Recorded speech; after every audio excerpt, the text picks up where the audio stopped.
Hey everyone, I'm going to show you how you can fix your TCL Smart TV backlight.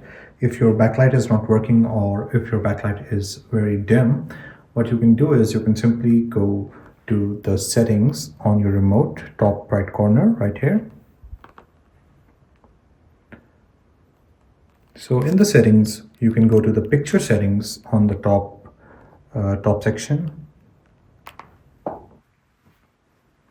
And the picture, as you can see, this is the option of the brightness, and the picture preset is currently set on the standard.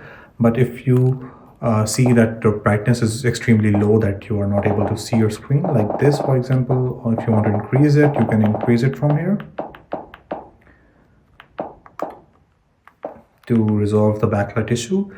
And you can also go to the brightness setting, and you can also check the black level or contrast and brightness from here as well, that it should all be set to 50.